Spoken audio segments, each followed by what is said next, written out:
तिच्या जीवनामध्ये येतो. ती आता तिला चाहूल लागते कोणाच्या तरी येण्याची. आनंदाने मन मोहरून जायला लागतं. क्षणातच मन उडत आकाशावर जातं, तर क्षणातच जमिनीवर पाय ठेवतं.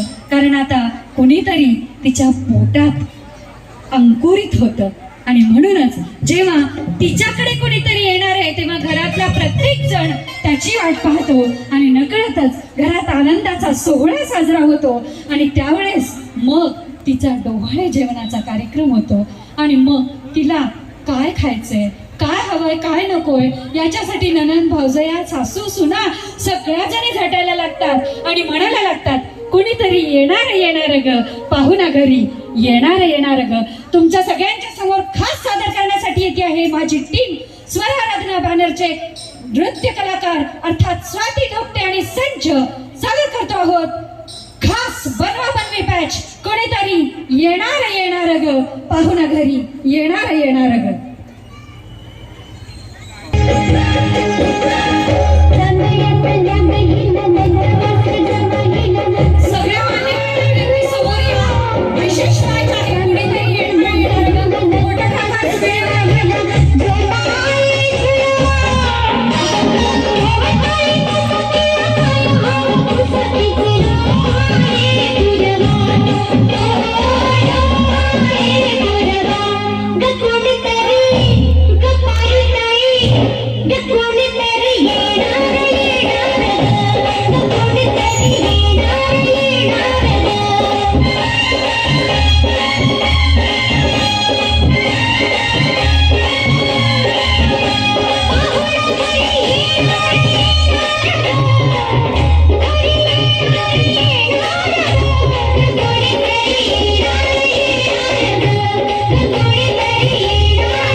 आणि 9 महिने 9 दिवसानंतर तो आनंदाचा दिवस येतो.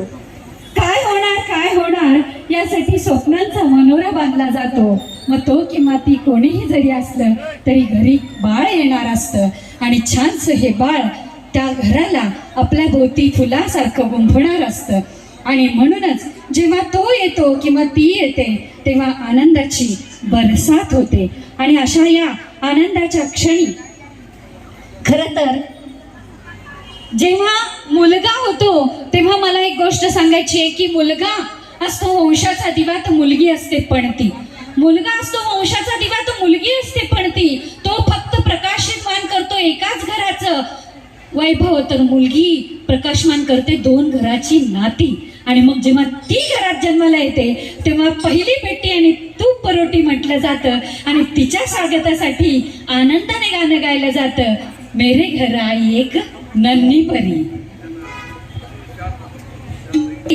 त्या घरामध्ये जन्माला येते, तिचं तिथे गोंडस रूप सगळ्यांना भावतं. आणि सगळ्यात जास्त आईसाठी हे पाडस जवळचं असतं. आणि ते जेव्हा येतं तेव्हा त्यासाठी मोठी गीत येतं, मेरे घर आई एक नन्ही परी.